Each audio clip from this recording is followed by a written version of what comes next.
안녕하십니까. 외우지 않는 공부방, 전체를 관통하여 체계적으로 이해하는 공부방, 룽지과학교실입니다. 이 강의는 본 강의의 일부분을 편집한 것입니다. 나머지 부분은 본 강의를 참고하시기 바랍니다. 본 강의는 설명란에 링크를 넣어 두겠습니다. 첫 번째 식은 전기의 가우스 법칙입니다. 말로 설명하면 임의의 폐곡면을 통과하는 전기장 선속, 전속이죠. 그 안에 갇힌 전하량에 비례한다는 내용입니다. 간단히 수식으로 쓰면 A는 B에 비례한다, 이런 뜻이 되겠죠. 전체를 수식으로 쓸 때 임의의 폐곡면이니까 폐곡면 S에 대해서 전기장 선속, 전기장과 대응하는 면적을 내분한 선속의 크기는 내재간 선속의 크기는 그 안에 갇힌 전하량 Q에 비례하는데 비례상수는 엡실론 제로분의 1이다 하는 내용입니다. 갇힌 것을 표현하기 위해서 첨자 ENC를 쓸 수도 있습니다. 이것을 그림으로 설명하면 구가 있을 때 구의 중심에 근원전하 플러스 Q가 있습니다. 이 Q는 공간에 전기력을 작용하기 위한 힘의 요소를 심으면서 공간의 성질을 변형시키죠. 그때 반지름 R인 지점에 심어놓은 힘의 요소를 우리는 전기장이라고 그러는데, 전기장의 세기는 벡터로, 전기장의 세기는 거리 R제곱에 반비례하고 비례상수 K에 근원전하 Q에 비례하는 관계가 있습니다. 이때 전기장의 방향은 R의 방향이 되죠. 여기서 전기장 선속을 구해야 되는데, 전기장 선속은 식에서 폐곡면 전체에 대해서 구하므로 공간에 대한 전체 폐곡면에 대한 면적은 구의 표면적이 됩니다. 입체각 전체에 대한 면적이죠. 구의 표면적 S는 4파이 R의 제곱입니다. 그러므로 이 좌변 적분 계산을 하면 2의 4파이 R의 제곱은 비례상수 엡실론 분의 1의 Q가 되겠습니다.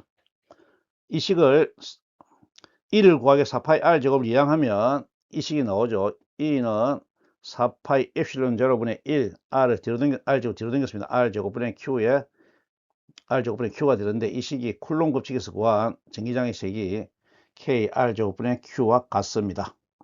그래서 비례상수 쿨롬 상수 K가 4파이 입실론 제로분의 1이 된다는 것도 보였죠.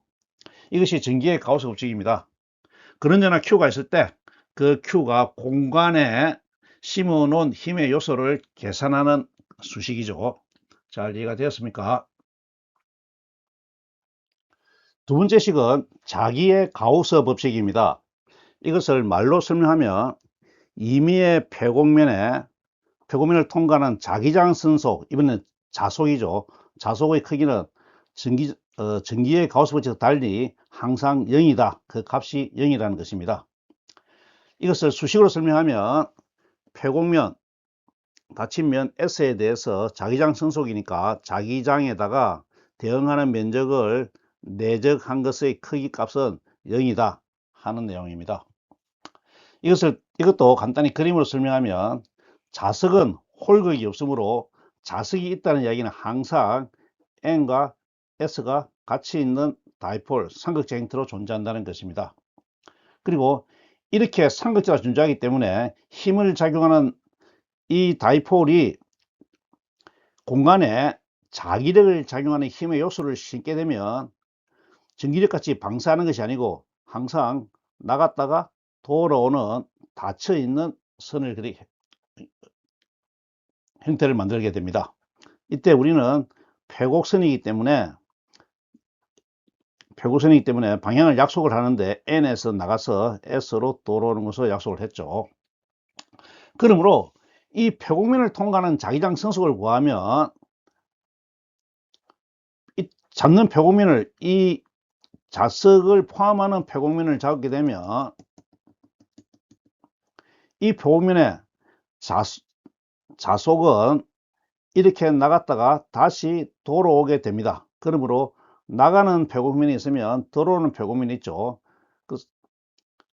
그러므로 B에 대해서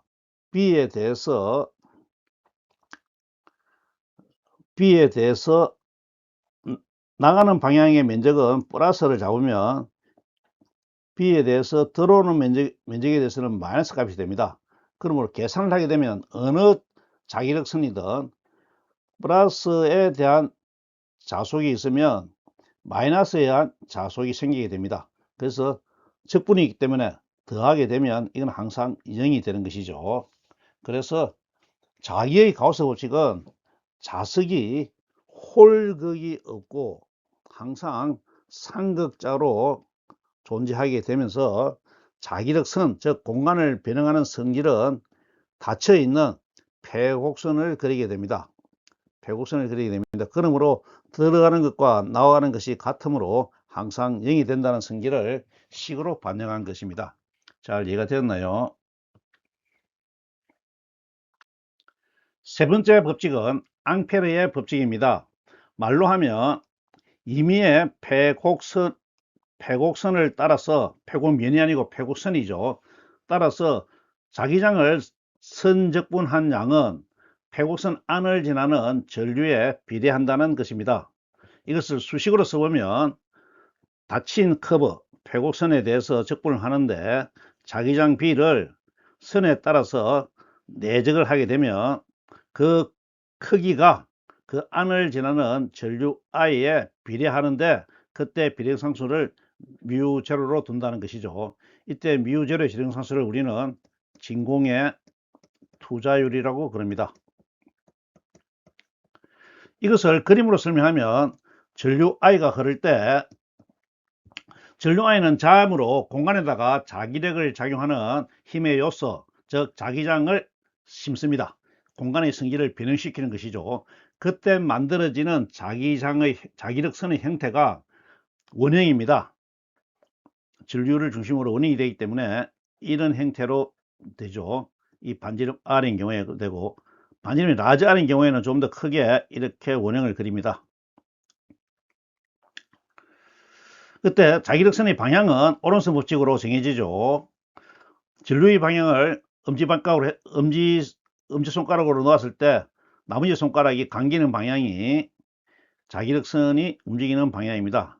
이 그림에서는 이런 방향이 되겠죠. 그랬을 때 좌변을 계산하면 반지름 스몰 r인 경우에 모든 점에서의 자기장의 크기는 일정하죠. 같으므로 우리 이것을 상수 b로 놓을 수가 있습니다.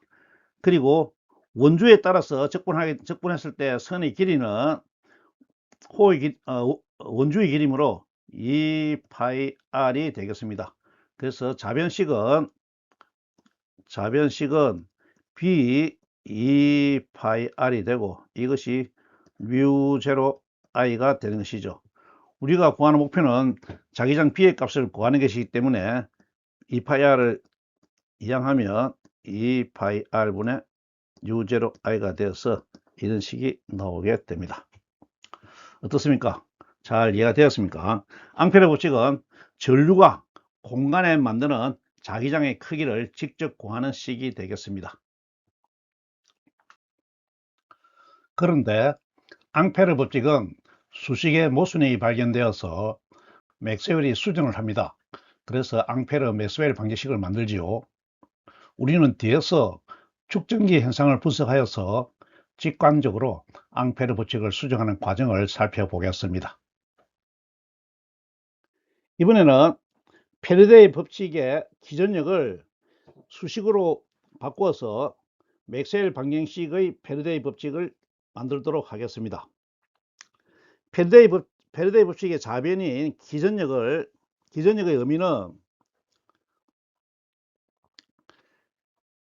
의미는 원형회로 루프죠. 루프에 흐르는 전류를 만들어내는 힘이죠. 그 회로에 전류가 흐른다는 것은 그 안에서 일을 하게 되는데 우리가 필요한 것은 일을 하는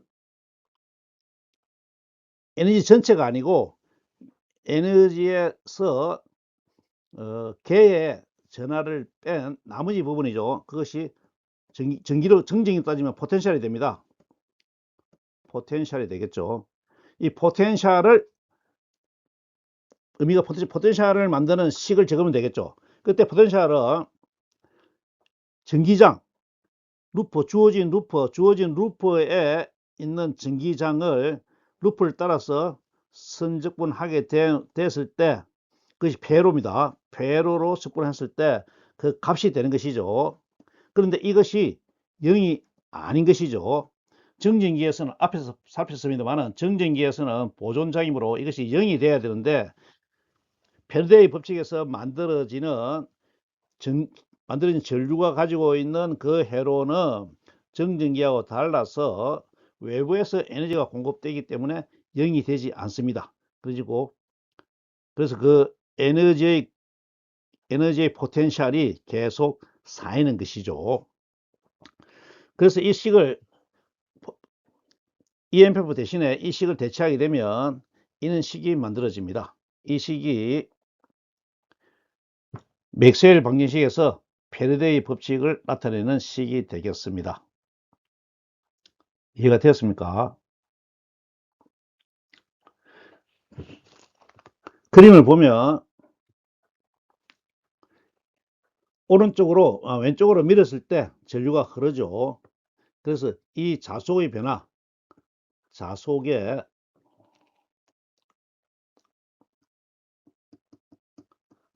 시간 변화율이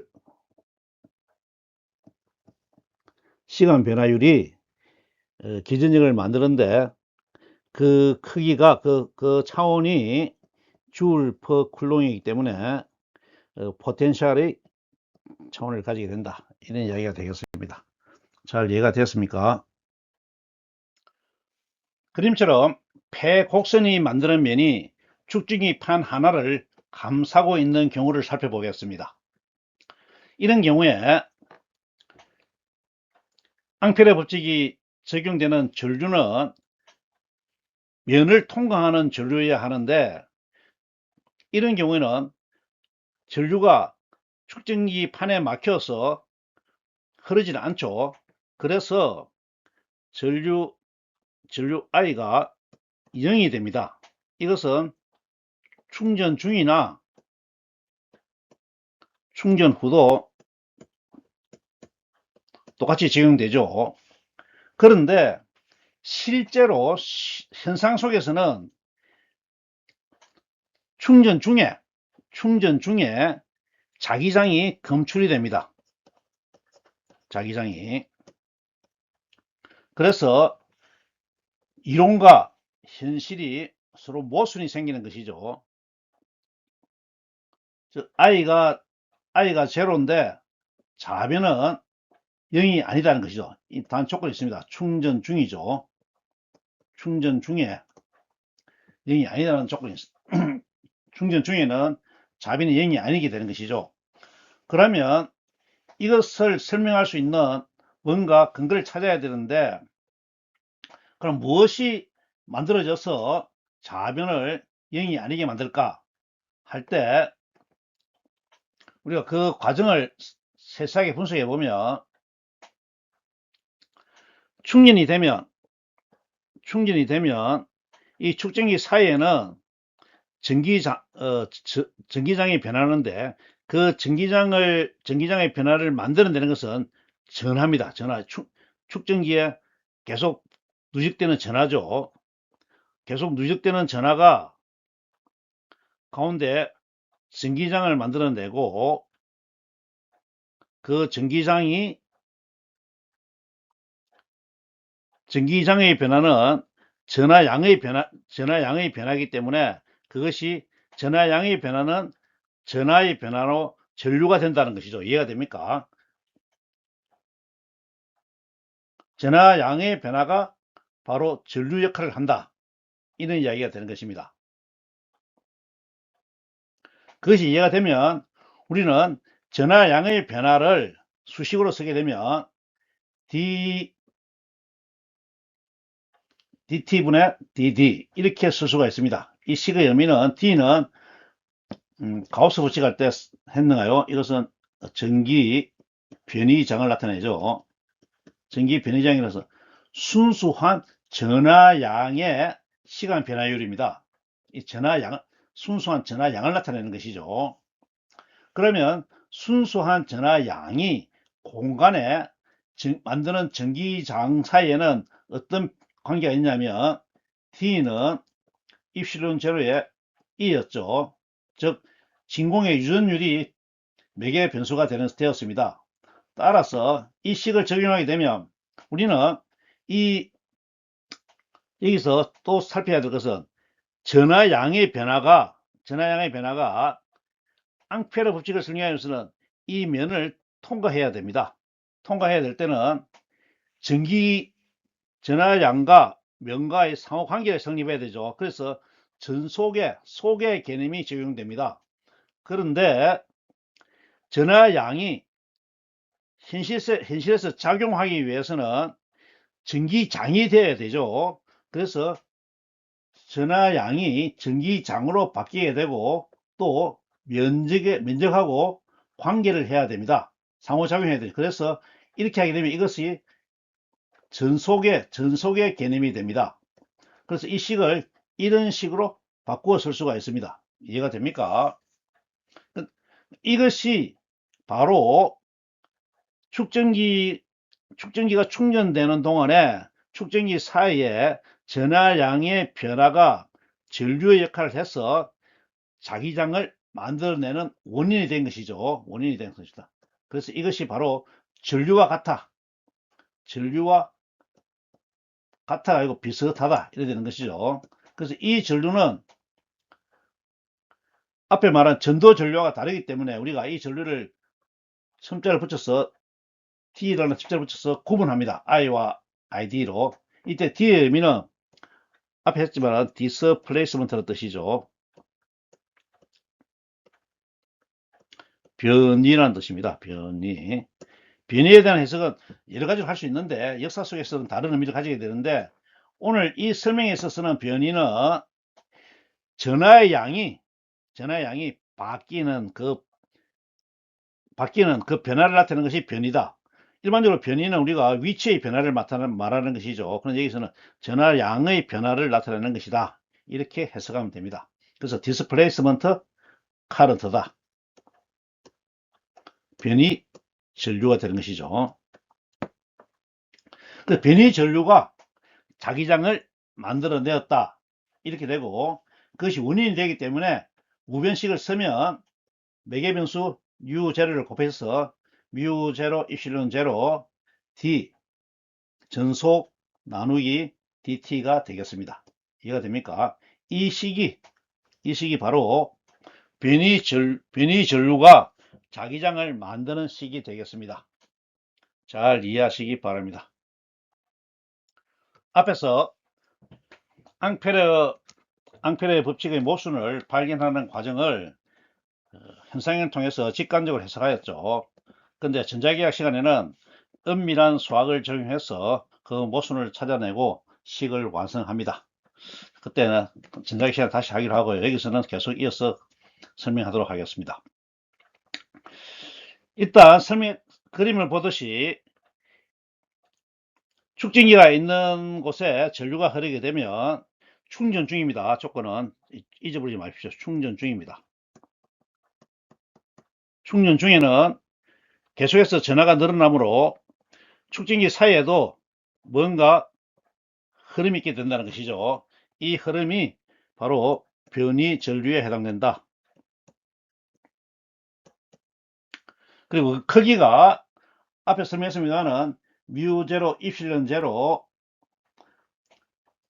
D 전속 나누기 dt가 되는 것이죠. 그래서 이 식이 보태지면 0이 아니던 것이 이퀄이 아닌 것이 이퀄로 바뀌게 됩니다. 이 식이 맥스웰이 앙페르 법칙을 수정한 앙페르 맥스웰 법칙이 되는 것입니다. 물론 이 식에서 μ제를 묶어내면 이것이 되는데 의미를 따지려면 위의 식이 더 좋을 수도 있습니다. 이 식의 의미를 다시 말로 설명해 보면 전기 선속의 변화가, 즉 축전기 판 사이에 전하의 변화가